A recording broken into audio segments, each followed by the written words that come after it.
paraxá dessa semana, ela se encontra em Deuteronômio 11, 26 a 16, 17. Eu não queria estar aqui hoje, meus irmãos, essa é a verdade. O peso que se faz sobre mim neste momento é um peso assim, exorbitante. Mas estou aqui. A palavra não é boa. Da mesma forma que eu recebi, eu vou passar para os irmãos.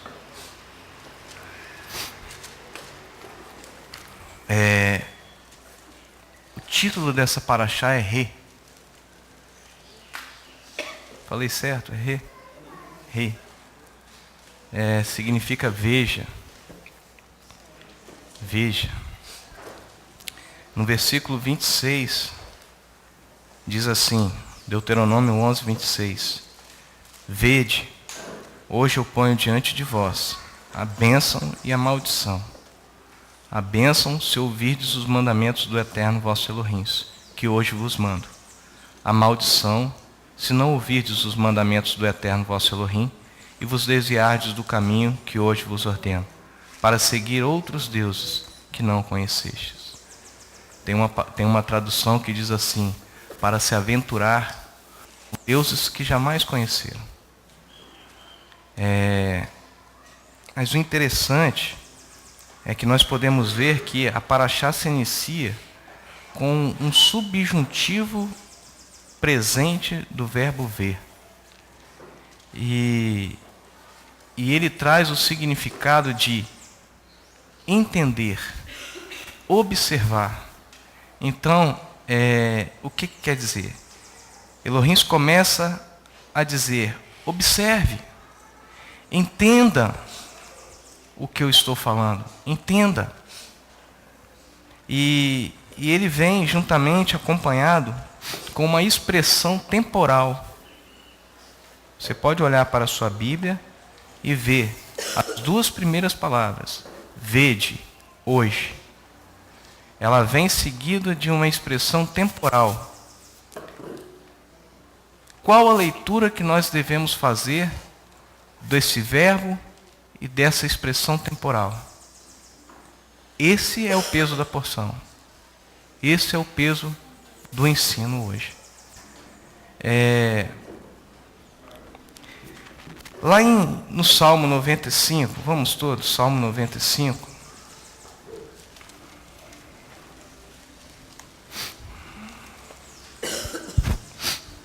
Versículos 7 a 11, diz assim, pois ele é o nosso Elohim, e nós, povo do seu pasto e ovelhas da sua mão. Se hoje ouvirdes a sua voz, não endureçais o vosso coração, como fez os nossos pais em Meribá. Em Meribá, como no dia da tentação no deserto, quando vossos pais me tentaram e me provaram e viram a minha obra. Durante 40 anos estive irritado com aquela geração e disse, é um povo que erra de coração. É um povo que erra de coração e não conheceu os meus caminhos. Por isso jurei na minha ira, jamais entrarão no meu descanso. Esse texto de Salmos explica muito bem qual a leitura que nós devemos fazer de veja hoje. Veja hoje. Em outras palavras, o Eterno diz assim para nós, entendam o tempo em que vivem. Entendam o tempo em que vivem. Para que entendemos o tempo que vivemos? Para quê? Para que possamos proceder. Para que possamos proceder em uma única escolha. Em uma única escolha. Em uma adoração unificada ao Pai. Em uma adoração unificada ao único Elohim soberano sobre toda a face da terra. Só que, meus irmãos, o problema todo é que a idolatria está arraigada em nosso coração. Está arraigada em nosso coração. E dia após dia, essa idolatria se torna mais forte em nosso meio. É por isso que a gente sente todo um peso de vir aqui falar. E a idolatria, ela gera por si só uma quebra de unidade. A idolatria em nosso coração gera por si só a quebra da unidade. Lá em Provérbios 4, 23, se há alguma coisa que se guardar, guarda o seu coração, porque dele procede as saídas da vida. Como está o meu e o seu coração? Como está a idolatria arraigada no nosso coração?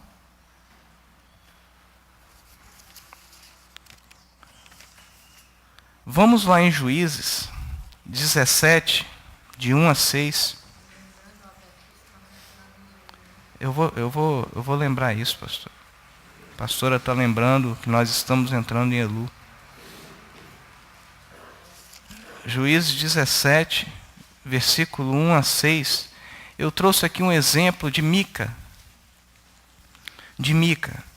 Ora, certo homem chamado Mica, da região montanhosa de Efraim, disse a sua mãe: as 1.100 moedas de prata que te foram tiradas, e acerca das quais ouvi deitares maldições, as moedas de ouro e de prata que foram tiradas da mãe, que ela deitava maldições, essa prata está comigo, Mica falou. Essa prata está comigo, eu a tomei. Então disse a sua mãe: bendito do Eterno seja meu filho. Bendito do Eterno seja meu filho, que está com aquelas pratas e aquele ouro sobre quais as mães deitavam maldições.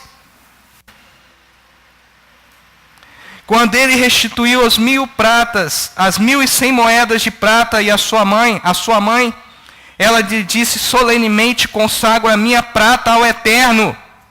Aquelas pratas que ela deitava maldições, ela consagra ao Eterno. Para que meu filho faça uma imagem de escultura e uma fundição, para que seja de ídolo para o seu coração. E você diz: eu consagro ao Eterno o ídolo que está no meu coração.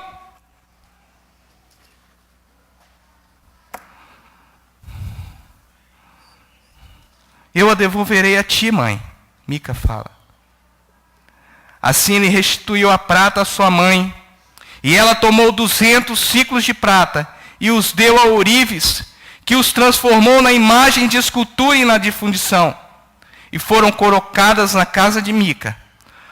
Ora, tinha esse homem, Mica, uma casa de deuses, e fez uma estola sacerdotal e ídolos do lar, e consagrou um de seus filhos para ser sacerdote.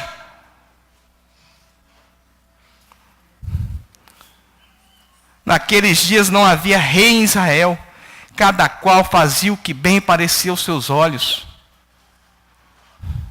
O que bem parecia aos seus olhos, contrariando o que está lá em Deuteronômio, na Torá, no capítulo 12, versículo 8 a 9, que diz assim: não fareis cada um conforme bem parece aos seus olhos. Conforme tudo o que fazemos hoje aqui, não faremos mais, irmãos. Não faremos mais, em nome de Yeshua, nosso Messias. Nós não poderemos continuar nessa idolatria que está causando divisão entre nós. Amém. É porque mais abaixo, no versículo 7, vem falando um jovem levita, que a pastora está dizendo, que era neto de Moisés, de Belém de Judá, que estivera morando na tribo de Judá, partiu da cidade em busca de outro lugar para habitar. Seguindo o seu caminho, chegou à região montanhosa de Efraim, à casa de Mica, a casa de Mica, onde ele tinha um santuário de deuses, e falava: isso é consagrado ao Eterno. Isso é consagrado a Elohim. A idolatria que há no coração é consagrada ao Pai. Como? Misericórdia. Misericórdia. E aí o levita foi consagrado por Mica, pago para ser sacerdote. Pago para ser sacerdote. A obrigação do levita era dizer: saia dessa idolatria, Mica. A obrigação do sacerdote era dizer: a idolatria que há no seu coração vai te consumir. E eu não tenho parte com essa idolatria. Era essa a obrigação do levita. Lá em Deuteronômio fala: não fareis cada um conforme bem parece aos seus olhos, conforme tudo que hoje fazemos aqui, pois ainda não entrastes no descanso. Não entrastes no descanso.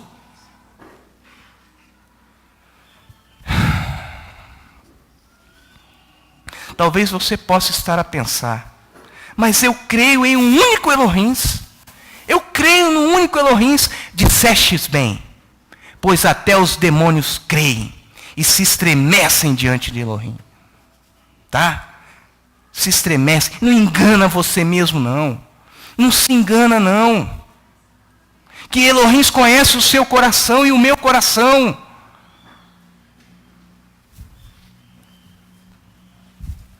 Você repousa em sua própria força. Você amontoa planejamentos no seu coração, com a sua língua felina. Você se baseia nela para achar que pode alguma coisa. Diz o profeta Isaías, em Isaías 30, capítulo 30, versículo 15. Isaías 30, versículo 15. Diz assim: assim diz o Eterno Elohim, o Santo de Israel: em vos converterdes está o vosso descanso. Em vos converterdes, em tirar a sua prostituição do seu coração. No sossego e na confiança está a vossa força, mas não quisestes. Mas não quisestes. Vocês vão entender por que nós estamos falando isso, irmãos. Eu vou ser claro. Antes dissestes: não, porém sobre cavalos fugiremos, na força da carne nós partiremos. Nós erraremos como os nossos pais erraram, na força da carne, no ímpeto do ser humano. É assim que nós levaremos essa obra. Até quando? Até quando Elohim vir sobre você e mostrar que você não é nada, que você é pó. Portanto, fugireis, dissestes, sobre cavalos ligeiros cavalgaremos. Portanto, os vossos perseguidores serão ligeiros. Versículo 20 diz assim: embora o Eterno te dê pão de angústia e água de aperto, contudo não se esconderão mais os mestres que estão no seu coração. Não te esconderão mais, você vai ser exposto. Os mestres que estão no seu coração serão expostos. Para que você veja, ri. Para que você veja e entenda que só Elohim é Deus.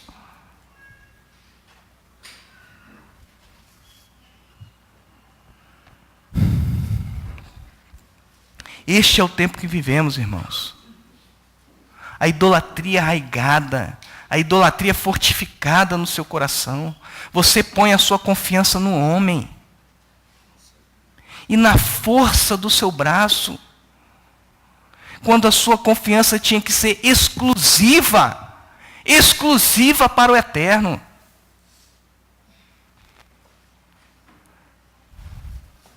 Você quer escolher quem Elohim pode levantar. É isso. Desculpa, irmãos, a minha indignação. Desculpa. Mas eu preciso que isso entre no seu coração como entra no meu. Você quer escolher, você quer mandar, você quer pular e dizer, não é isso, não é isso. Você não confia em Elohim, coisa nenhuma. Você não confia em Elohim desse jeito.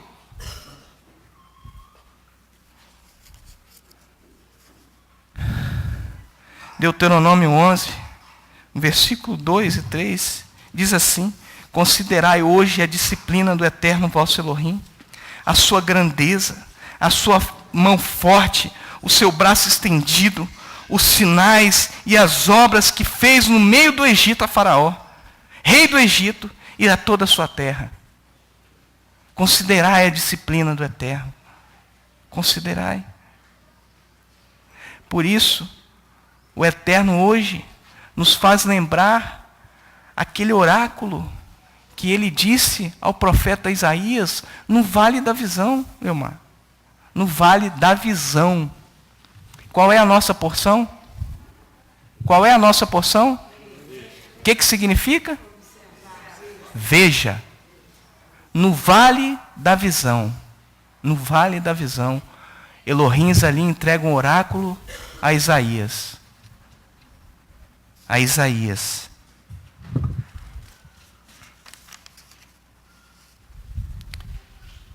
Visão significa ação ou efeito de ver. Ri. Ação ou efeito de ver. Ri. Versículo 8 de Isaías 22 diz assim: tiram-se as defesas de Judá. Naquele dia olhastes para as armas da casa do bosque. Versículo 9. Então viste as brechas das cidades de Davi, porque são muitas, e ajuntastes as águas da piscina inferior. Contastes os edifícios de Jerusalém, a grandiosidade. Derrubastes casas para fortalecer os muros. Fizestes também um reservatório. Olha só. Fizestes para vós reservatório. O que é reservatório, irmãos? O que é reservatório, Jorge? É uma cisterna onde as águas são acumuladas, né? São guardadas. O que significa água, irmãos? A palavra. A palavra. Reservastes para vós mesmos a palavra de Elohim. É isso que diz. As águas da piscina velha você reteve, mas não olhastes para cima, para o que o tinha feito, nem considerastes o que formou desde a antiguidade. Olhastes para a força daquela cidade, olhastes para o acúmulo de água que fizestes para você mesmo. A palavra de Elohim você reteve para você mesmo. Olhastes para isso. O eterno Elohim dos exércitos vos convidou hoje, irmãos, hoje, para chorar, para prantear, para rapar a cabeça, cingir-se de pano de saco, de silício. Cingir-se de silício. Mas sabe o que acontece em nosso meio? Há gozo e alegria. Comemos carne, bebemos vinho. É isso que o profeta está falando. Come-se carne, bebe-se vinho. Aí diz assim: comamos e bebamos, e amanhã morreremos. Esse é o chavão do Sardanapau. Chardão o quê, pastora? Esse é o chavão do Sardanapau. Deixa eu explicar. Como está falando aqui, comamos e bebamos, porque amanhã morreremos. Na cidade do apóstolo Paulo, a cidade de Tarso, tinha um Deus na entrada da cidade, meu filho. E escrito esse chavão: comamos e bebamos, porque amanhã morreremos. E esse Deus estava erigido ali, fazendo um gesto obsceno. Foi levantado, porque assim aprouve aos moradores de Tarso fazerem: comamos, vamos beber, vamos comer, porque amanhã nós vamos morrer mesmo. Para que prantear e chorar? Elohim está mandando prantear, mas nós vamos fazer igual a Sarda Ana Paulo: comer e beber. Fazer igual. Fazer igual. Comamos e bebamos e amanhã morreremos. É isso que nós queremos. Temos procedido impiamente diante de Elohim. E não fale você que não tenha, não. Porque temos. Tá? Temos. Nossa conduta se equipara àquela que o profeta Jeremias narra. Lá no capítulo 3. Vamos lá no capítulo 3 de Jeremias. É grave, irmãos. A situação é grave. 3 de Jeremias, versículo 1. Se um homem despedir a sua mulher, e ela se ausentar dele, e se ajuntar a outro homem, olha a pergunta, está sendo feita uma pergunta. Se o homem despedir a sua mulher, dá carta de divórcio a ela, e ela se ausentar dele, e se juntar com outro homem, tornará ele mais para ela? É proibido pela Torá. Voltará ele para ela? É proibido. A pergunta foi essa. Mas tu te maculastes com muitos amantes. Muitos amantes. Aí já vem falar, não estou falando de sexo não, meus irmãos. Entenda que aqui não tem nada a ver com relação sexual. Aqui tem a ver com a prostituição do seu coração. Mas tu te maculaste com muitos amantes, tornarias agora para mim? Diz o Eterno. Levanta os teus olhos aos altos e veja, veja, onde te prostituístes. Olhe para você mesmo e veja onde está a tua prostituição. Onde está a sua prostituição?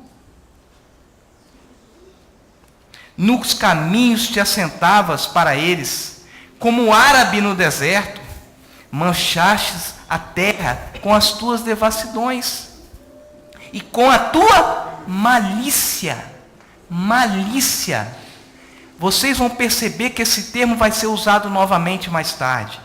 Malícia há no coração. Malícia há no coração. A pastora sempre ensina que o pecado tem nome. E nós vamos ver qual é o nome desse pecado.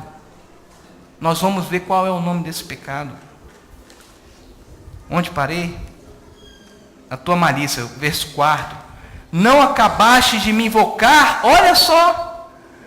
Não acabaste de me invocar dizendo: meu pai, tu és o guia da minha mocidade. Conservarás para sempre a tua ira? Ou guardarás continuamente? Você acaba de falar isso.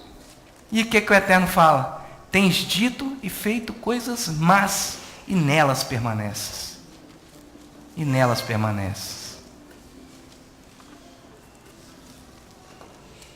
Versículo 24 diz assim: a coisa vergonhosa devorou a obra dos nossos pais. A coisa vergonhosa devorou a obra. E se a gente não se acertar, essa obra vai ser devorada. A obra que salva os nossos filhos. A obra que protege os nossos filhos. A coisa vergonhosa devorará.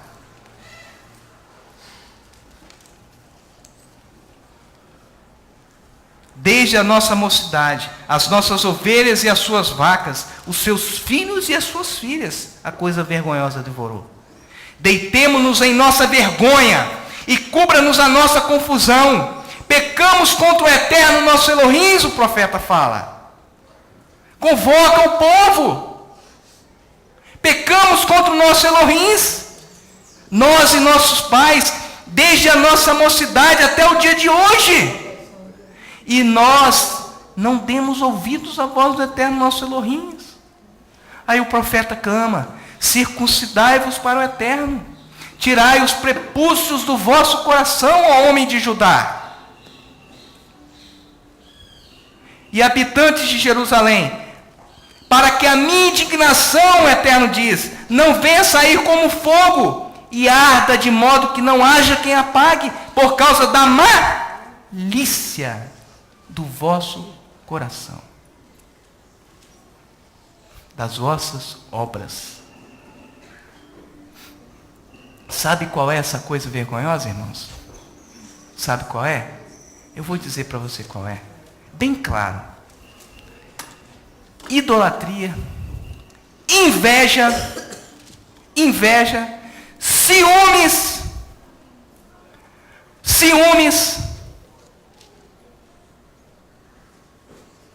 idolatria, inveja e ciúmes, os quais por si só, destroem qualquer obra, destroem qualquer obra. Você sabe o que significa isso? O pecado tem nome, eu vou te dizer qual é. Facção. Sabe o que significa facção, irmãos? Sabe o que significa facção? Eu vou dizer o que o dicionário fala. Reunião daqueles que causam perturbação à ordem pública. A ordem pública.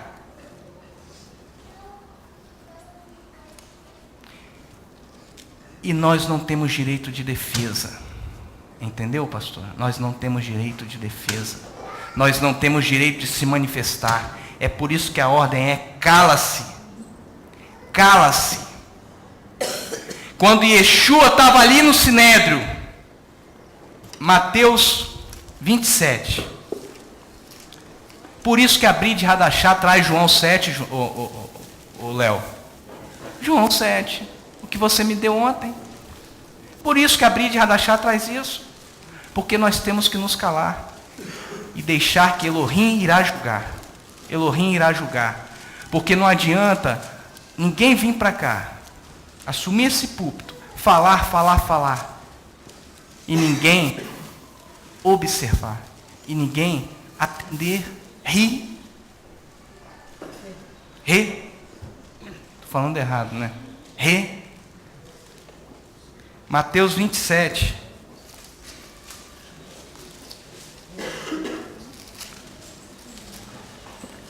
Mateus 27, 11. E Yeshua foi posto perante o governador. E este o interrogou. Era um julgamento.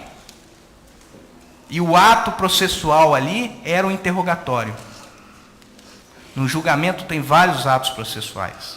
Tem o interrogatório, tem a oitiva das testemunhas, né? E tem a sentença. Esse ato aqui era um interrogatório. E aí foi interrogado e o governador disse: és tu o rei dos judeus? Respondeu-lhe Yeshua: tu dizes. E sendo acusado pelos principais sacerdotes e pelos anciãos, pelas testemunhas, falsas testemunhas que se levantaram contra Yeshua, falsas testemunhas,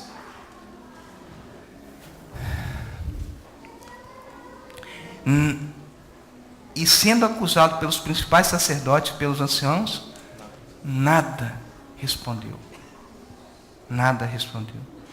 Perguntou-lhe então Pilatos: não ouves quantas acusações te fazem? Se defenda! É isso que Pilatos estava falando. Se defenda! Yeshua nenhuma palavra lhe respondeu, de sorte que todos se admiraram.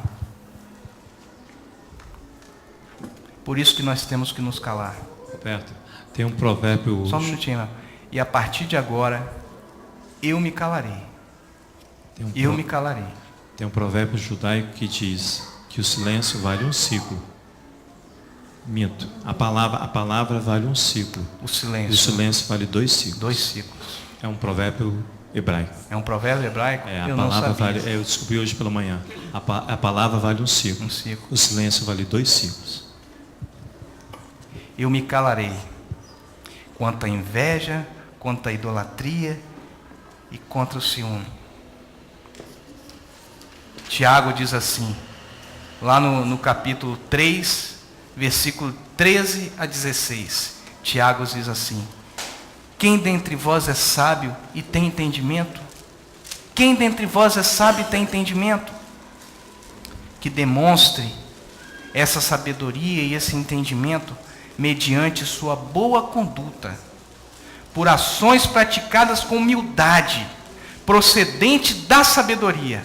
Eu estou numa outra versão David Ster. Contudo, se vocês abrigam no coração inveja amarga e ambição egoísta, não se gloriem disso, nem ataquem a verdade com mentiras. Essa sabedoria não é do tipo que procede do alto.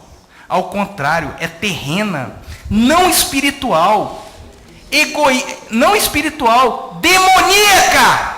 demoníaca. Se você não tem algo para levantar o seu irmão, não use para destruí-lo. Não use para destruí-lo. Por causa da ganância, da ambição, de querer estar onde o outro está, de querer estar na posição daqueles a quem Elohim está trabalhando, a quem Elohim está cuidando. Se eu estou em pé, oro para que eu não caia. Se os irmãos que vêm aqui na frente ensinar estão de pé, orem por eles, para que eles não caiam. Mas nós só encontramos, irmãos, nós só encontramos o contrário. Nós só encontramos uma força empurrando você para baixo o tempo todo,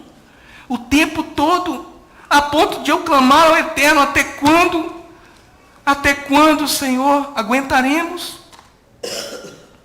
Até quando aguentaremos?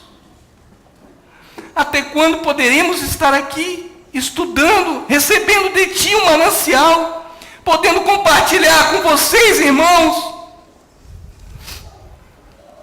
Mas vocês se unem para derrubar, para destruir, fazem facção.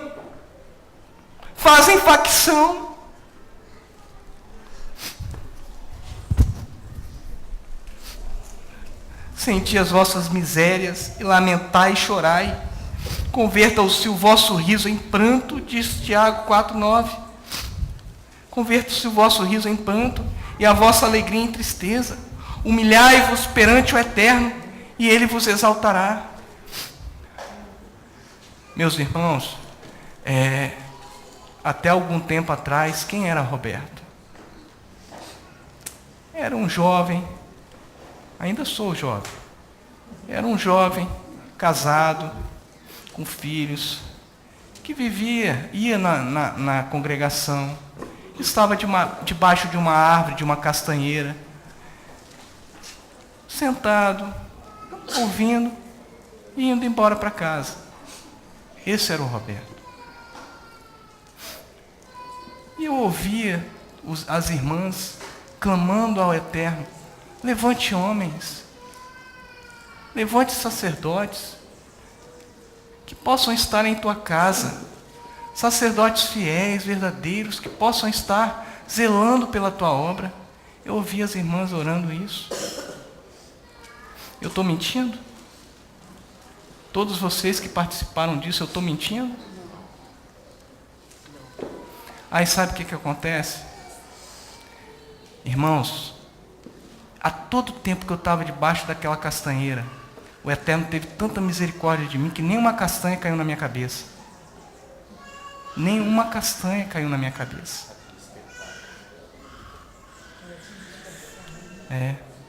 Nenhuma castanha. Aí sabe o que aconteceu, irmãos? De repente, eu comecei a orar. Na minha casa, andando. Quando eu acordava de manhã e ia fazer meu Cooper matinal, eu comecei a orar. E aí o Eterno foi trabalhando. Foi trabalhando. Hoje eu sou pecador como vocês. Hoje eu faço o maior esforço para continuar aqui. Porque as tentações que vocês têm, eu também tenho. Tentações de homem eu tenho. Eu tenho. Todas. Agora, nunca pedi para estar aqui. Nunca pedi para estar aqui. Francisco é testemunha disso. Se eu estou falando é mentira, vocês podem me corrigir. Leomar é testemunha disso. A pastora é testemunha disso. Eu nunca pedi para estar aqui. Agora, a partir do momento que o Eterno levanta homens, vários foram levantados. Só eu não, vários. A partir do momento que o Eterno levanta homens, você se junta em facção para tentar derrubá-los. É isso que vocês desejam? É isso que está sobre mim? É essa pressão que está sobre mim? É esse peso que está sobre mim?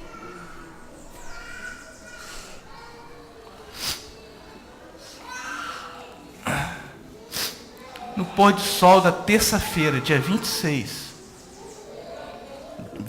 de 8 de 2014, nós estaremos adentrando o mês de Elul. O mês de Elul que antecede Yom Kippur, que antecede Rosh Hashanah, momento de chorar, de prantear, de pedir misericórdia, misericórdia por esses pecados, misericórdia. Se há no teu coração isso, irmãos, misericórdia. Se você quer estar aqui, tomar a minha posição, tome misericórdia. Se você quer fazer uma mulher calar-se, misericórdia.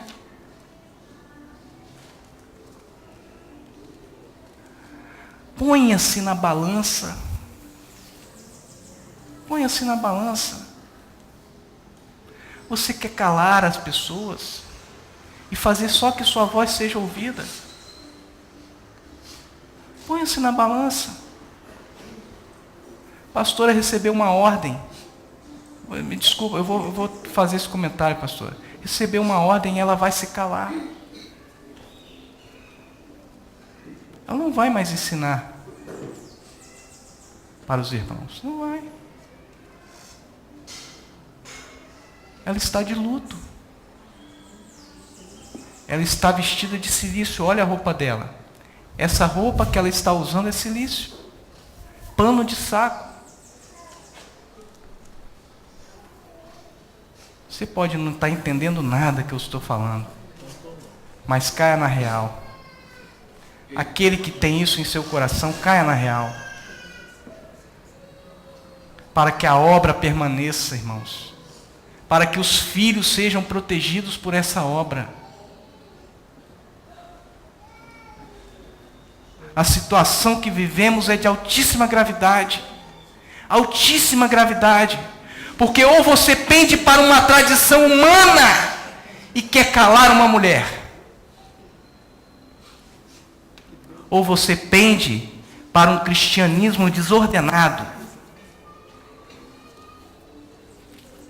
Essa é a situação, por causa da sua idolatria, por causa do seu prazer, que você quer tomar a posição, que você quer estar sob o comando, quer botar debaixo das suas asas os seus irmãos.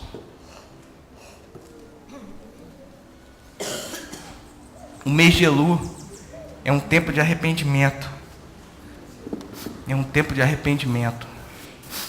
Você sabe o que significa Elul? Eu não sabia.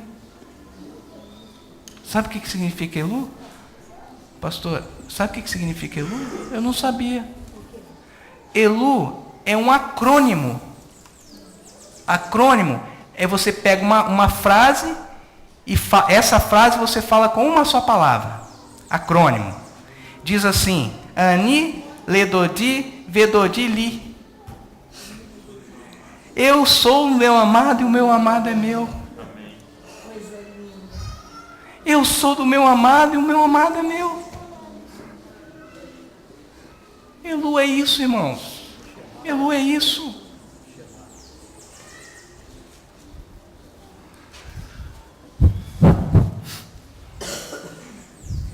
Eu não tenho mais o que falar. Portanto, rasgai o vosso coração, e não as vossas vestes. Voltai para o eterno vosso Elohim, porque Ele é misericordioso, compassivo, tardio em irar-se, grande em amor, e arrepende-se do mal. Eu gostaria de convidar os varões que estão de talite para podermos orar Joel 2. Vou ficar de pé e vamos orar Joel 2.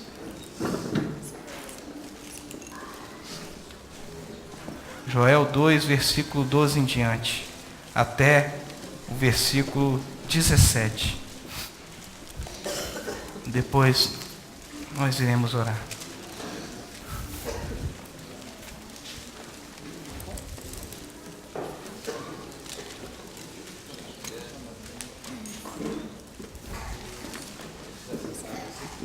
Versículo 12 até o 17. Ainda assim, agora mesmo, diz o Eterno, voltai para mim de todo o vosso coração, com jejuns, com choro e com pranto. Rasgai o vosso coração e não as vossas vestes. Voltai para o Eterno vosso Elohim, porque Ele é misericordioso, compassivo e tardio em irar-se, e grande em amor, e se arrepende do mal. Quem sabe não se voltará e se arrependerá, e deixará após si uma bênção em ofertas de cereais e libação para o Eterno vosso Elohim. Tocai o chofar em Sião, santificai um jejum, proclamai o dia de assembléia solene, congregai o povo, santificai a congregação, ajuntai os anciãos, congregai os filhinhos e os que mamam. Saia o noivo da sua recâmara e a noiva do seu tálamo. Chorem os sacerdotes, ministros do Eterno, entre o pendre e o altar, e digam: poupa o teu povo, ó Eterno, e não entregues a tua herança ao opróbrio, para que as nações façam escárnio dele. Porque diriam entre os povos: onde está, ó meu Elohim?